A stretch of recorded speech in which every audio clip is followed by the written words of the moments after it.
Hey, this is Ray New Education, and we're looking at the lower of our friend, the hidden smoker.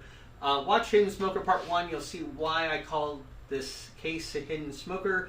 It's not something I like because also he is being clandestine about his medical history being a non-smoker originally, and it came out later after implants were failing because of his 2-cigar habit a day.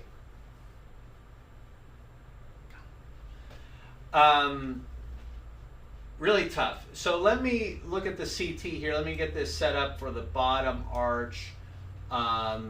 This is how our CT goes. So let's do that real quick. And what we're looking at in the treatment assessment is pretty much a lot of greens. In fact, this is a very exciting case when you first look at it, because the bone is really nice and good. There's not a lot of extractions going on here. A lot of greens across the board.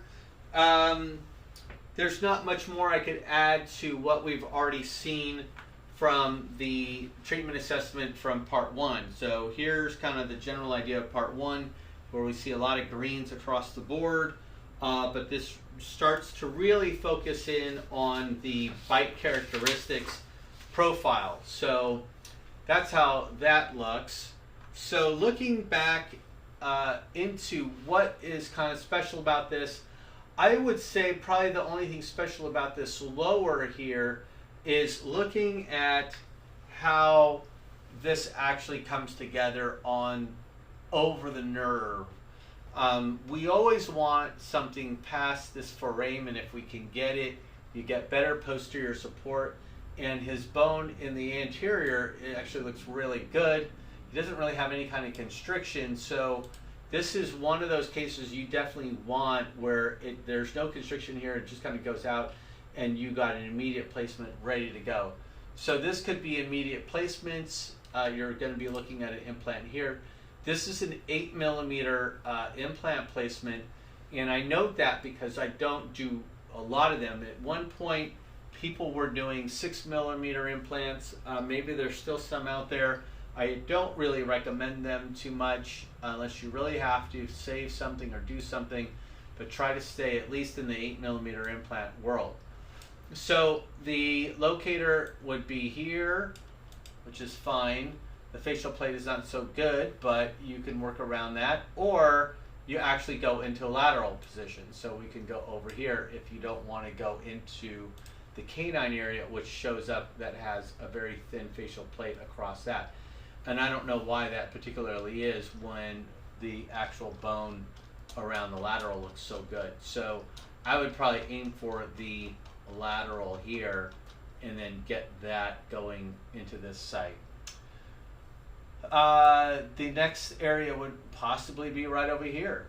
So you could do an implant there, and then you're going to be looking at doing the implant here into that number 30 area. So this doesn't have much of a facial plate. So just like the upper, you're going to possibly look at doing the extraction, doing a graft into this area while the other implants all heal, and now you at least have something to stabilize it, and you can do that pretty well. Some of these implants, we're going to do a follow-up case with this case also, so stay tuned for that, because then you'll see where or what the implant, which ones had failed and which one gave us a problem because of this gentleman smoking. It's been 3 years since this shot, so I suspect within, if he comes back again, I don't even know if he'll come back, but if he does, I suspect he's coming back because he's going to be losing more implants in the road. Right now he has all 8. He did 4 on top, 4 on the bottom, locator cases. He's chewing and eating everything he wants. He loves going to Mexican food. He eats the carnitas, whatever. So he's very successful, even though we have all these bite characteristic issues from the get-go.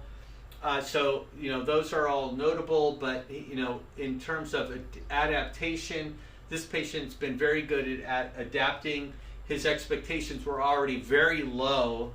And unfortunately, he did lose his wife to cancer, which is not too surprising when he has been smoking 2 cigars every day. He probably, with secondhand smoke, gave her the cancer.